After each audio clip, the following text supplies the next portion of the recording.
Shalom, selamat pagi dan salam sejahtera bagi kita semua. Sebelum kita mulai ibadah kita pada pagi hari ini, kita saat teduh sejenak.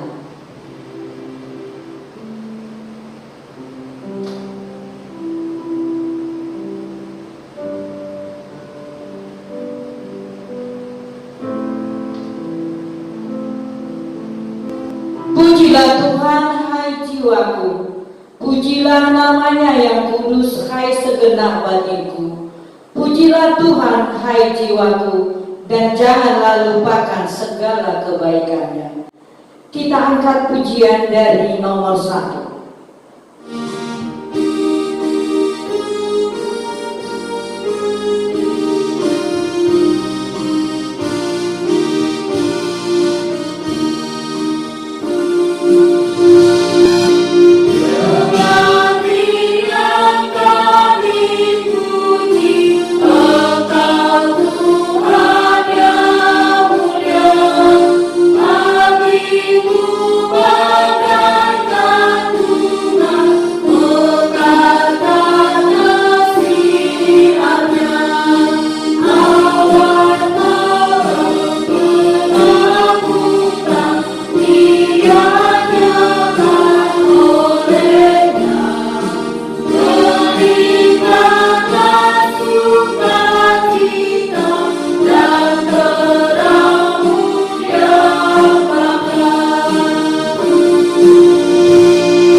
Jemaat kami undang untuk berdiri. Kita akan sama-sama mengucapkan pengakuan iman rasuli. Aku percaya kepada Allah, Bapa yang Maha Kuasa, Khalik langit dan bumi, dan kepada Yesus Kristus, Anaknya yang tunggal Tuhan kita, yang dikandung daripada Roh Kudus, lahir dari anak darah Maria, yang menderita di bawah pemerintahan Pontius Pilatus, disalibkan, mati dan dikuburkan, pada hari yang ketiga bangkit pula dari antara orang mati, naik ke surga, duduk di sebelah kanan Allah Bapa yang Maha Kuasa, dan dari sana Ia akan datang untuk menghakimi orang yang hidup dan yang mati. Aku percaya kepada Roh Kudus, gereja yang kudus dan am, persekutuan orang kudus, pengampunan dosa, kebangkitan orang mati, dan hidup yang kekal. Amin. 使徒信经，我信上帝全能的父，创造天地的主，我信我主耶稣基督，上帝的独生子，因圣灵感孕，如同真理玛利亚所生，在本丢比拉多手下受难，被钉于十字架，受死埋葬。第3天从死人中复活升天，坐在全能父上帝的右边，将来必从那里降临，审判活人死人。我信圣灵，我信生而公的教会，我信圣徒相通，我信罪得赦免，我信身体复活，我信永生。阿们。 Jemaat kami persilakan. Kita bersatu di dalam doa. Allah Bapa yang bertata di kerajaan surga, terima kasih Tuhan buat penyertaan-Mu di dalam 1 minggu ini. Hingga pada pagi hari ini kami kembali bersekutu dengan Engkau Tuhan. Kiranya hadirlah Engkau di tengah-tengah ibadah kami ini Tuhan. Perkenankanlah kami di hadapan-Mu Tuhan, agar kami layak untuk memuji dan memuliakan nama-Mu. Berkati setiap kami yang hadir pada saat ini dan orang-orang yang belum hadir Tuhan, kiranya Engkau memberkatinya. Apabila ada saudara-saudara kami yang sedang sakit, kiranya Tuhan memberkati obat yang mereka makan Tuhan, agar beliau semua Tuhan cepat sembuh dari sakitnya Tuhan. Tuhan, demikian juga dengan saudara-saudara kami yang mungkin pada saat ini sedang mengalami banyak pergumulan Tuhan. Kiranya Engkau ikut campur dalam setiap pergumulan yang dihadapi setiap teman-teman kami. Tuhan, nantinya kami akan mendengarkan firman. Kiranya firman yang akan dibawa oleh hamba-Mu nantinya dapat kami lakukan dalam kehidupan kami sehari-hari. Ajari kami Tuhan untuk tetap bersyukur meskipun kami masih dilanda oleh COVID-19 Tuhan. Tapi kami yakin dan percaya apabila kami bersama-sama dengan Engkau, semuanya dapat kami lalui. Di dalam nama Tuhan Yesus Kristus, kami memohon pengampunan atas segala dosa dan pelanggaran kami, agar kami layak untuk menerima berkat yang akan Kau tambahkan kepada kami. Di dalam nama Anak-Mu Tuhan Yesus Kristus, kami berdoa dan mengucap syukur. Amin. Jemaat, kami persilakan untuk berdiri. Kita akan membacakan responsoria dari Mazmur 93 ayat 1 sampai 5. Tuhan Raja yang kekal. Tuhan adalah Raja, Ia berpakaian kemegahan. Tuhan berpakaian berikat pinggang kekuatan. Sungguh telah tegak dunia tidak bergoyang. Engkau tegak sejak dahulu kala, dari kekal Engkau ada. Sungai-sungai telah mengangkat ya Tuhan. Sungai-sungai telah mengangkat suaranya. Sungai-sungai mengangkat bunyi hempasannya. Daripada suara air yang besar, daripada pecahan ombak laut yang hebat, lebih hebat Tuhan di tempat tinggi. Sama-sama. Peraturan-Mu sangat teguh, baik-Mu layak kudus ya Tuhan. Untuk sepanjang masa. Gloria Patri.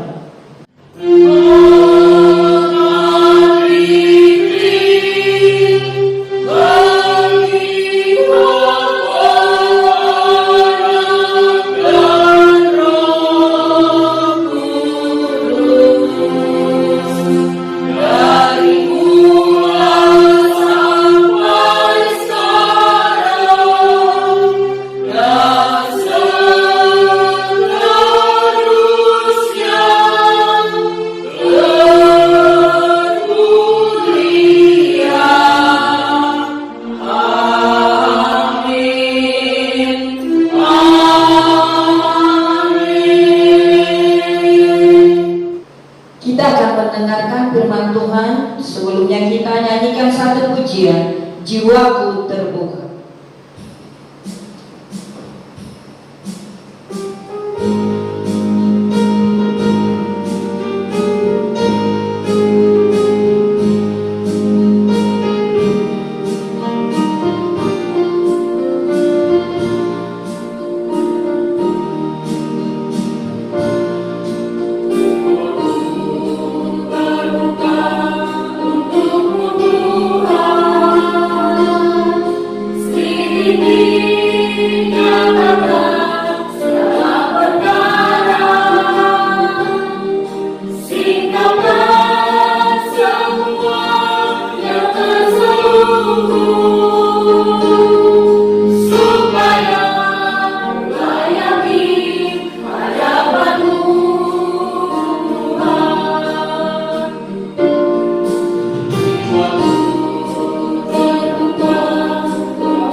Shalom, salam sejahtera Bapak Ibu Saudara-saudari yang dikasihi Tuhan. Kita bertemu kembali pada saat ini untuk mendengarkan kebenaran firman Tuhan yang saya berikan tema misi Allah bagi dunia. Misi Allah bagi dunia, dan firman Tuhan yang akan kita baca dan kita renungkan adalah dari Yohanes pasal yang ketiga ayat yang ke-16 sampai ayat yang ke-21. Demikian tertulis di sana. Karena begitu besar kasih Allah akan dunia ini, sehingga ia telah mengaruniakan anaknya yang tunggal, supaya setiap orang yang percaya kepadanya tidak binasa, melainkan beroleh hidup yang kekal. Sebab Allah mengutus anaknya ke dalam dunia, bukan untuk menghakimi dunia, melainkan untuk menyelamatkannya oleh Dia. Barang siapa percaya kepadanya, ia tidak akan dihukum. Barang siapa tidak percaya, ia telah berada di bawah hukuman. Sebab ia tidak percaya dalam nama Anak Tunggal Allah. Dan inilah hukuman itu. Terang telah datang ke dalam dunia, tetapi manusia lebih menyukai kegelapan daripada terang, sebab perbuatan-perbuatan mereka jahat. Sebab barang siapa berbuat jahat membenci terang dan tidak datang kepada terang itu, supaya perbuatan-perbuatannya yang jahat itu tidak nampak. Tetapi barang siapa yang melakukan yang benar, ia datang kepada terang, supaya menjadi nyata bahwa perbuatan-perbuatannya dilakukan dalam Allah. Demikian pembacaan firman Tuhan. Mari kita berdoa. Damai sejahtera Allah yang melampaui segala akal dan pikiran manusia, itulah yang menerangi hati dan pikiranmu di dalam Kristus Yesus Tuhan kita. Amin. Saudara-saudaraku yang dikasihi oleh Tuhan Yesus, kita tahu bahwa sejak dunia diciptakan, lalu Allah memberikan mandat kepada manusia itu sebagai ciptaannya yang paling tinggi derajatnya daripada ciptaan yang lain. Allah memberikan kepada manusia itu mandat, yaitu beranak cucu, kemudian penuhilah bumi dan taklukkanlah bumi itu. Saudara-saudara, 3 tugas yang kita terima ini selalu kita harus pahami bahwa tugas itu diberikan untuk kita, bukan untuk bertindak sesuka hati, tetapi melainkan harus kita lakukan sesuai dengan apa yang ditentukan oleh Allah. Setelah itu, saudara-saudara, maka terjadilah peristiwa di mana ketika Adam dan Hawa melanggar perintah Tuhan di Taman Eden, sehingga mereka akhirnya diusir keluar dari Taman Eden, dan akhirnya mereka itu juga jatuh ke dalam dosa. Saudara, mengenai sejarah ini nanti kita akan bahas dalam bagian khotbah yang lainnya. Tetapi saya memfokuskan, setelah manusia itu jatuh ke dalam dosa, Allah tidak tinggal diam. Karena Allah melihat apabila dosa itu berkembang, maka manusia akan menjadi pembunuh bagi sesamanya manusia. Maka akan terjadilah hukum rimba, atau juga sering disebut dengan hukum Hammurabi. Siapa yang lebih kuat, dia akan menghancurkan yang lemah, dan mata ganti mata, gigi ganti gigi. Tuhan melihat ini, saudara-saudara, dan melihat bahwa itu tidak sesuai dengan apa yang menjadi tujuan Allah menciptakan manusia dan menempatkannya di tengah-tengah dunia, sehingga ia memberikan anaknya yang tunggal, yaitu Tuhan Yesus, menjadi juru selamat bagi kita semua. Itulah yang akan saya sebutkan dengan misi Allah bagi dunia. Saudara-saudara yang dikasihi Tuhan, kata misi itu berasal dari bahasa Latin yaitu missio. Missio itu artinya adalah pengutusan. Jadi dengan adanya misi Allah bagi dunia, maka Allah melakukan pengutusan. Siapa yang diutusnya? Yaitu anaknya yang tunggal, Yesus Kristus, sebagai Tuhan dan Juru Selamat yang kita kenal.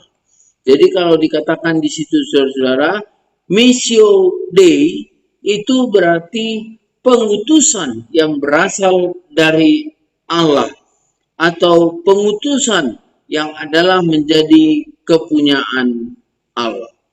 Hal ini berarti menyangkut rencana, menyangkut proses kerja daripada seluruh karya yang dilakukan Allah terhadap dunia ini. Yohanes 3 ayat 16 sangat terkenal dan bahkan banyak sekali orang yang bisa melafalkannya, saudara-saudara. Yohanes 3 ayat 16 ini sudah menjadi ayat yang sangat umum dan familiar. Dan ini merupakan dari pembicaraan Nikodemus dengan Tuhan Yesus dari ayat yang ke-16 sampai ayat yang ke-17 kita menemukan adanya misi Allah kepada dunia ini, yaitu menyelamatkan manusia yang berdosa. Misi Allah atau Missio Dei adalah merupakan seluruh pekerjaan Allah untuk menyelamatkan dunia, yaitu merupakan pendamaian dari Allah kepada dunia, kepada semua makhluk ciptaan Tuhan, terutama manusia yang sudah jatuh ke dalam dosa, supaya mereka bisa bangkit kembali dan mengenal Tuhan dan percaya kembali kepada Tuhan dan hidup kembali menurut rencana daripada Tuhan. Missio Dei ini itu dimulai dari pemilihan umat Israel, di mana pengutusan para nabi kepada bangsa Israel dan bangsa-bangsa di sekitarnya itu dilakukan oleh Allah dengan mengangkat orang-orang yang hidup di dalam kebenaran, orang-orang yang bijaksana, orang-orang yang tidak mempunyai celah pada masa itu untuk menjadi orang yang menyampaikan suara kebenaran Tuhan bagi umatnya. Itulah saudara-saudara merupakan gambaran yang di kemudian kita kenal dengan pengutusan Kristus kepada dunia. Jadi pengutusan nabi-nabi dan rasul-rasul dan pekabar-pekabar itu untuk menyampaikan isi maksud hati Tuhan adalah merupakan persiapan di mana Tuhan mengutus anaknya yang tunggal, yaitu Yesus Kristus.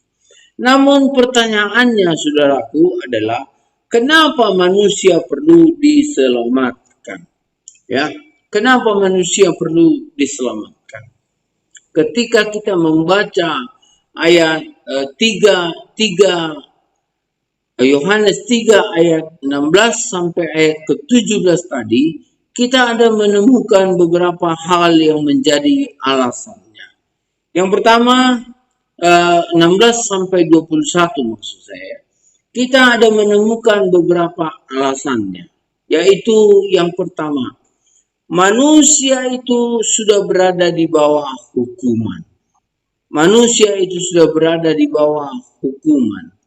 Ketika Adam jatuh di dalam dosa, hidup seluruh manusia, bahkan seluruh ciptaan berada di bawah hukuman. Ketika seorang berada di bawah hukuman, maka artinya dia adalah seorang yang mengalami kesakitan, penderitaan, dan kebinasaan. Tidak ada kebebasan dalam hidupnya. Selalu hidup tertindas, selalu hidup menderita, dan selalu mengalami hal-hal yang membuat dirinya menjadi merasa tersiksa. Saudara-saudaraku yang dikasihi Tuhan Yesus, Inilah yang dialami oleh umat Allah. Sejak mereka jatuh ke dalam dosa, mereka banyak sekali mengalami penderitaan-penderitaan. Bahkan mereka diperbudak di tanah Mesir, mereka dibuang ke pembuangan Babel, dan juga mereka mengalami kekalahan-kekalahan apabila mereka tidak setia kepada Tuhan. Kekalahan-kekalahan yang mereka alami ketika mereka menghadapi peperangan. Inilah saudara-saudaraku kondisi yang membuat mereka tertekan sehingga tidak mampu membebaskan diri dari penghukuman. Jadi penghukuman itu akan bermuara kepada kematian. Upah dosa adalah maut, dan maut itu sendiri adalah kematian. Allah tidak mau manusia itu tinggal di dalam maut dan tidak mempunyai keselamatan. Sebab bukan itu rencana Allah menciptakan manusia. Lalu yang kedua, saudara-saudaraku yang dikasihi Tuhan, karena manusia itu sudah tinggal di dalam dosa, lalu pikirannya terlampau dipengaruhi oleh dosa tersebut, maka realita yang terjadi berikutnya adalah mereka membenci terang dan mereka mencintai kegelapan. Kegelapan adalah merupakan simbol di mana manusia itu melakukan segala kejahatan, melakukan segala apa yang dibutuhkan mereka untuk memuaskan hawa nafsu mereka sendiri, tidak di dalam kontrol atau tindakan yang mereka andalkan di dalam Tuhan. Mereka melakukannya hanya untuk memenuhi hasrat keinginan pribadi mereka masing-masing, yang sering sekali belum tentu atau bertentangan dengan kehendak dan keinginan Allah. Mereka tinggal di dalam kejahatan, dikatakan dalam firman Tuhan. Dan itu adalah merupakan pertanda bahwa mereka suka kepada kegelapan. Karena dikatakan di sana mereka membenci terang, karena terang itu adalah kebenaran, dan terang itu mampu menerangi kejahatan-kejahatan dalam perbuatan mereka, sehingga mereka merasa tertuduh, merasa tersiksa kalau mereka itu diingatkan mereka sudah melakukan kesalahan. Ini bisa jadi menjadi satu gejala psikologis bagi mereka yang akhirnya membuat mereka tidak suka kepada hal-hal yang benar, dan akhirnya mereka juga mempunyai keinginan seperti terkena candu.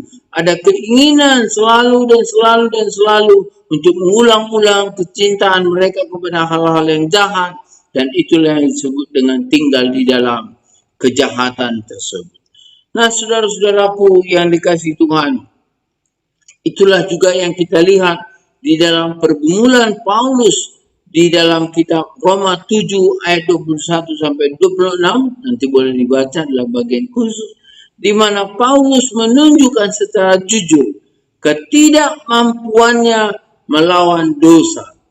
Dia memang ingin melakukan sesuatu yang baik dan benar, tapi dagingnya lemah, ya, daging lemah. Keinginan memang mau melakukan, tetapi daging lemah.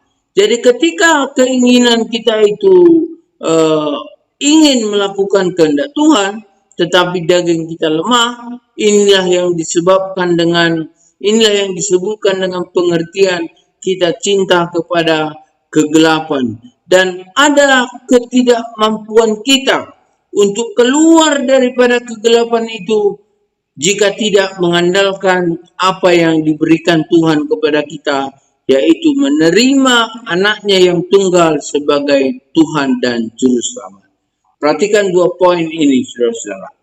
Manusia jatuh ke dalam dosa sehingga mereka mendapatkan penderitaan dan siksaan itu mungkin menyiksa sampai mereka tidak berdaya dan tidak bisa bangkit.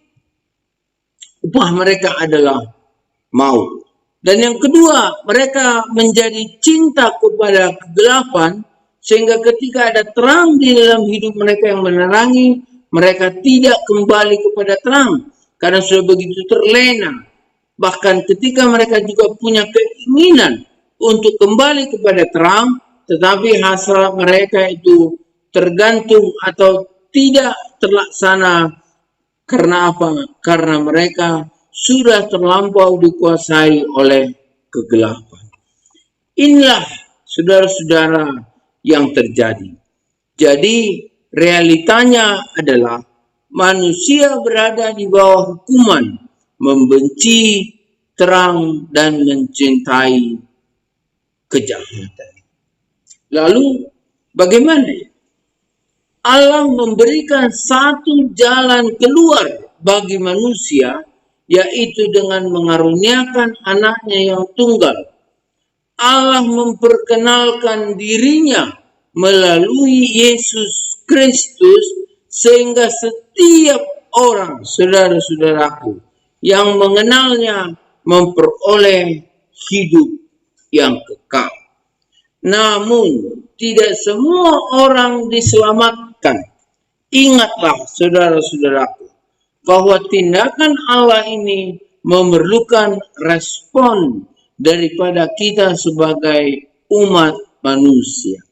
Maka ayat yang ke-16, 18, dan 21 dalam Yohanes pasal yang ketiga ini tercatat bahwa setiap orang yang percaya kepadanya tidak akan dihukum. Setiap orang yang percaya kepadanya tidak akan dihukum. Jadi, kalau kamu tidak percaya, maka satu saat kamu akan mendapatkan hukuman. Nah, ketika kamu percaya, maka pada saat itu kamu akan terbebas daripada hukuman. Kenapa? Karena ketika Allah melakukan missio Dei, misinya Allah itu, dia memberikan Yesus Kristus ke tengah-tengah hidup manusia di dalam dunia ini. Pada saat itu, saudara-saudaraku yang dikasihi Tuhan, dua hal yang menyebabkan manusia itu tadi terperosok di dalam iman, yaitu berada di bawah hukuman dan membenci terang. Pada saat dia berseru kepada nama Yesus, Yesus, engkau adalah Tuhan dan Juru Selamat dalam hidupku, dan dia percaya dengan sungguh-sungguh menerima Yesus sebagai Tuhan dan Juru Selamatnya, pada saat itulah rohnya diberkati oleh Roh Kudus dan timbul pemahaman pengenalan yang benar akan Kristus bagi dia, sehingga dia mampu melompat daripada keterpurukan di bawah hukuman itu, dan mampu dia berikrar mengatakan untuk hidup di dalam terang. Jadi misi Allah memberikan Kristus bagi saya dan saudara-saudara adalah supaya kita mampu mengambil keputusan pada saat sekarang dan di sini untuk mengatakan bahwa kita adalah merupakan orang-orang yang diselamatkan oleh Tuhan Yesus. Bahkan saudara-saudara, setelah saudara melakukan ikrar seperti itu, saudara keluar daripada hukuman yang diberikan kepada orang berdosa, dan juga saudara mulai mencintai terang sebagai model dalam kehidupanmu. Pada saat itu juga Tuhan Yesus memberikan kepadamu hikmat dan kekuatan supaya engkau mampu bertahan di tengah-tengah gelora gelombang yang ada di dalam dunia. Jadi ingat, misi Allah, kepada manusia, missio Dei, misi Allah kepada manusia, yaitu satu, supaya menyelamatkan manusia yang percaya kepadanya dari segala dosa-dosa dan hukuman. Jadi apa yang perlu kita lakukan, saudaraku? Ya, apa yang perlu kita lakukan? Yang pertama yang kita perlu lakukan adalah percaya kepadanya. Coba kita perhatikan ayatnya yang ke-16 dan ayatnya yang ke-18. Ayat yang ke-16 dikatakan, karena begitu besar kasih Allah akan dunia ini sehingga ia telah mengaruniakan anaknya yang tunggal, supaya setiap orang yang percaya kepadanya tidak binasa, melainkan beroleh hidup yang kekal. Pada ayat yang ke-18 dikatakan di sini, barang siapa percaya kepadanya, ia tidak akan dihukum. Barang siapa yang tidak percaya, ia telah berada di bawah hukuman. Jadi intinya, saudara-saudara, hal yang pertama yang bisa kita lakukan adalah percaya kepadanya. Orang yang percaya kepadanya hidup dan berbakti, selalu memuliakan nama Tuhan, dan berusaha dalam setiap tingkah langkahnya untuk selalu taat kepada Tuhan. Inilah saudara-saudaraku yang selalu dan sering terjadi dalam kehidupan kita sejak kita terima Yesus sampai sekarang. Diantarai selalu dengan adanya kendala-kendala, tantangan-tantangan, dan kejadian-kejadian yang beragam. Tetapi ketika kita melihat terus kepada Yesus, maka Dia senantiasa mengulurkan tangannya, memberikan juga pertolongan kepada saudara-saudara. Akhirnya saudara mengerti, oh ya, aku tahu inilah jalan keselamatan yang ditunjukkan Tuhan. Amin. Selamat untuk hal yang pertama. Percayalah kepadanya. Lalu yang kedua, Bapak Ibu Saudara-saudaraku yang dikasihi Tuhan, apa yang harus kita perlu lakukan? Yang kedua yang perlu kita lakukan adalah melakukan yang benar. Mari kita perhatikan saudara-saudaraku yang dikasihi Tuhan, ayatnya yang ke-21. Di sana dinyatakan demikian.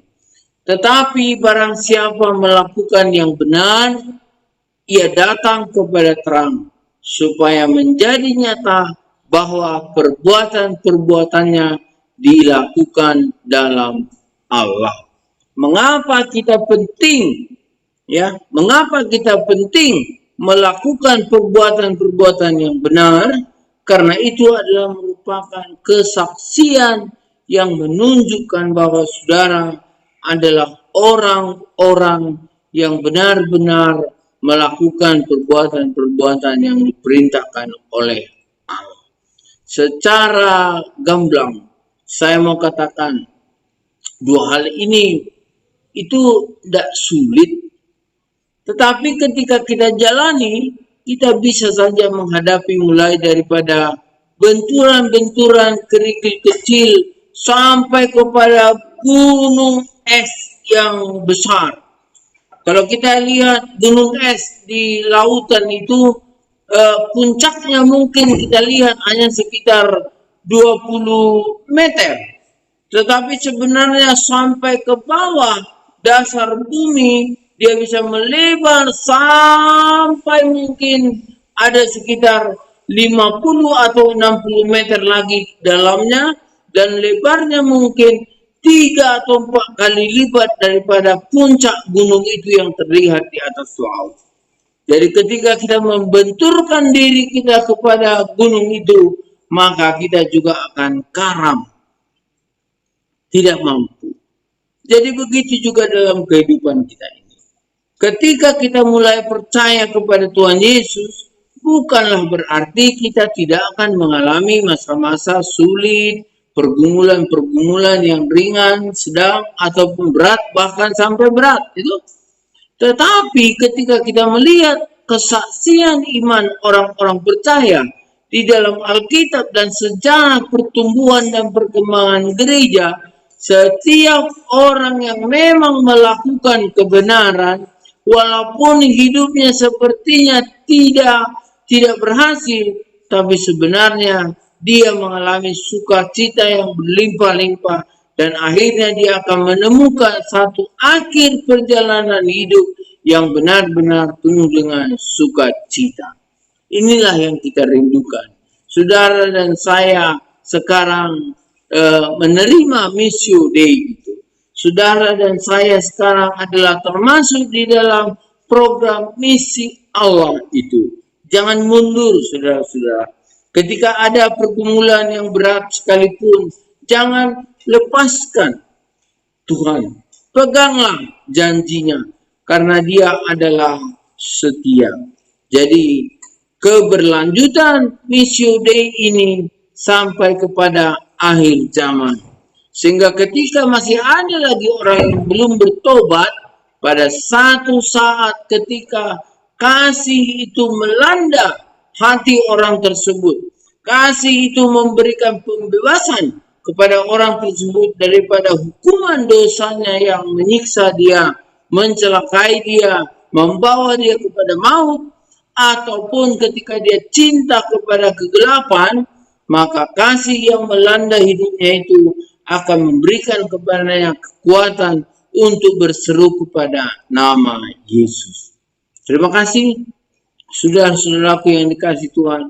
Marilah melalui khutbah ini kita juga lebih perhatikan bagaimana percaya kita kepada Yesus sebagai Tuhan dan Juru Selamat, dan juga bagaimana kita sudah melakukan perbuatan-perbuatan yang benar sebagai anak-anak Allah. Saya akan berdoa untuk saudara-saudara. Tuhan menolong kita semua. Mari kita berdoa. Bapa di surga, kami sudah merasakan misi Allah bagi dunia. Misi Allah bagi kami, di mana kehidupan kami terus di dalam anugerah-Mu. Walau terkadang kami sering tidak menyadari misi itu, atau kami sering lagi mau mengulang-ulang kembali untuk hidup di bawah hukuman atau hidup di dalam kegelapan, tetapi Tuhan sampai sekarang kami melihat Engkau tidak pernah menyesal untuk menolong kami supaya kelak kami boleh hidup sebagai orang yang setia dan sejati di hadapan Tuhan. Hamba-Mu berdoa untuk setiap saudara-saudari ini, Bapa, dimanapun dan apapun yang mereka lakukan, biarlah mereka boleh melihat misi Allah dalam hidup mereka, yaitu menyelamatkan hidup mereka boleh sampai pada hidup yang kekal. Terima kasih Tuhan, di dalam nama Yesus kami berdoa dan bersyukur kepada-Mu. Haleluya. Amin. Kita angkat lagu pujian nomor 3, Ku Mau Puji Kebesaran-Mu, sambil mengumpulkan persembahan.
Kita bersatu di dalam doa. Terima kasih Tuhan buat penyertaan-Mu, sampai kami sudah mendengarkan sebagian dari firman-Mu. Kiranya firman-Mu yang dibawakan oleh hamba-Mu tadi dapat kami lakukan dalam kehidupan kami sehari-hari. Kami sudah mengumpulkan sebagian berkat yang kami terima dari-Mu Tuhan. Kiranya Engkau memberkatinya agar dapat dipergunakan untuk memuji dan memuliakan nama-Mu. Berkati setiap tangan-tangan yang sudah memberikannya Tuhan, dalam hal sekecil apapun itu Tuhan. Tapi kami yakin dan percaya bila dengan setulus hati kami memberikannya Tuhan, kami yakin dan percaya Engkau akan memberkatinya Tuhan. Bapa yang baik dalam surga, sebentar kami akan meninggalkan ibadah kami ini Tuhan. Kami mohon Tuhan Engkau menyertai kami bila kami hendak pulang ke rumah masuk kami masing-masing. Lindungi kami dalam perjalanan, sampaikan kami dengan selamat ya Tuhan. Terima kasih Tuhan buat berkat-Mu hari ini. Amin. Selanjutnya kita akan mendengarkan warta jemaat. Saudara-saudara, Bapak Ibu, saudara-saudariku yang dikasihi oleh Tuhan Yesus. Hari ini tibalah kita pada saat pengumuman beberapa hal penting yang akan saya sampaikan. Pertama, kita harus tetap bersyukur kalau sampai hari ini kita masih tetap dalam lindungan Tuhan yang Maha Kuasa.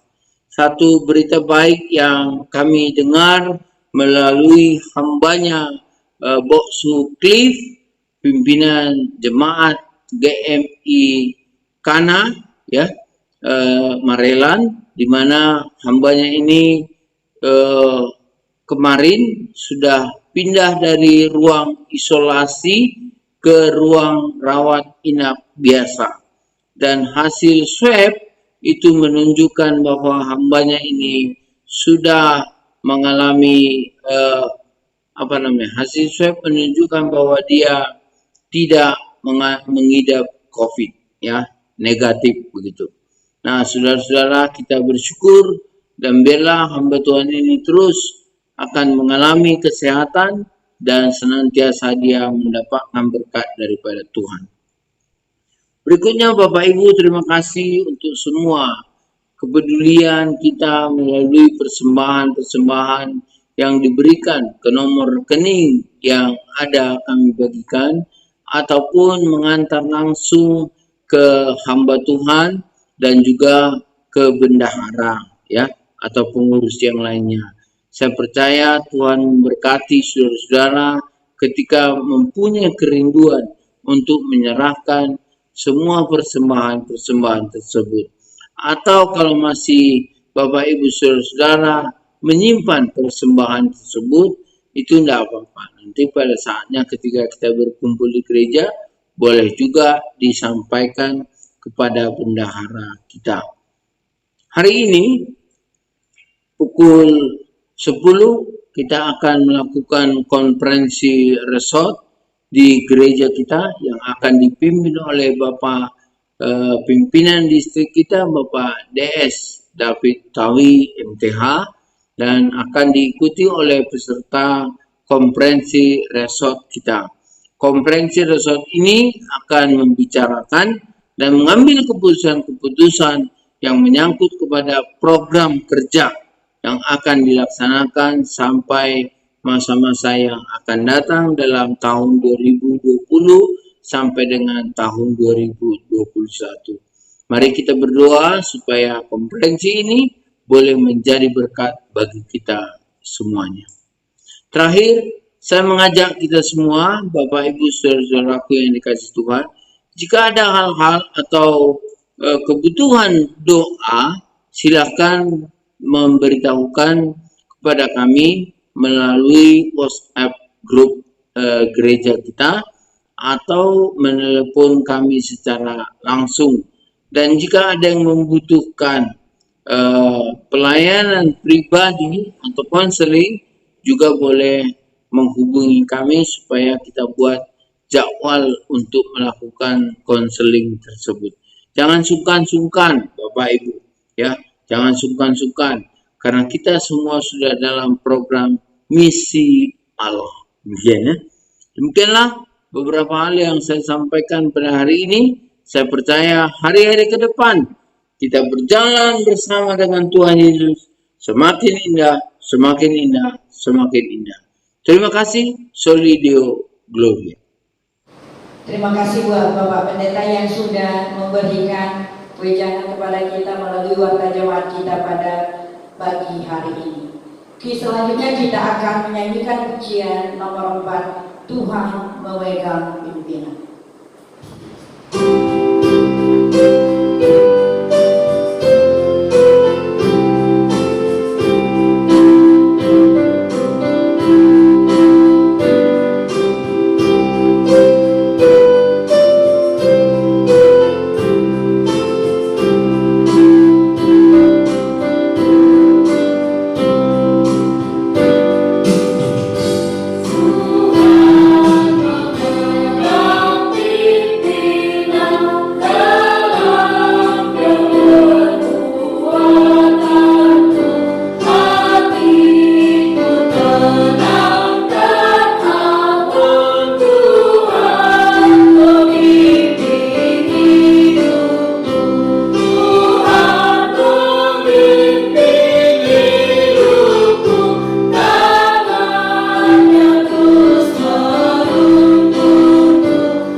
Jemaat kami persilakan untuk berdiri. Kita sama-sama mengucapkan doa Bapa kami.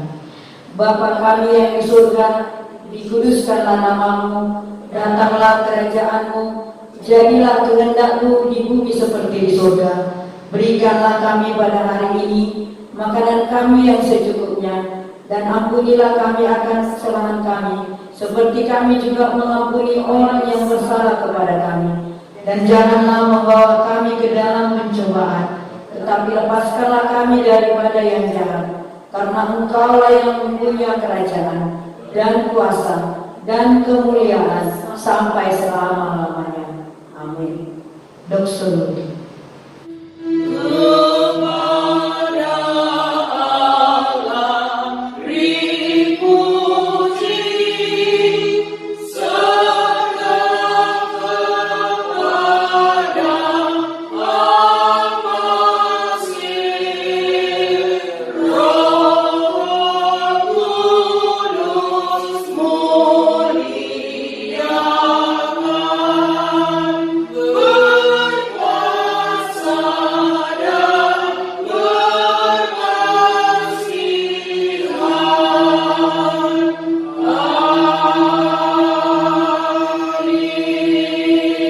Saudara-saudara yang dikasihi Tuhan Yesus, pada hari ini ketika engkau mendengarkan firman Tuhan, baiklah engkau menerima dan membuka hidupmu serta hidup dan berjalan di dalamnya. Sebab misi Allah kepada dunia adalah merupakan misi Allah kepada manusia secara intinya. Jadi karenanya kita adalah merupakan sasaran daripada misi Allah itu. Baiklah kita membuka hati dan menerima misi itu. Mari serahkan hatimu, kita menerima berkat daripada Tuhan saja. Kasih karunia Allah Bapa dan kasih setia Tuhan Yesus Kristus serta persekutuan di dalam Roh-Nya yang kudus menyertai dan memberkati hidupmu hari ini, besok, bahkan sampai selama-lamanya. Amin.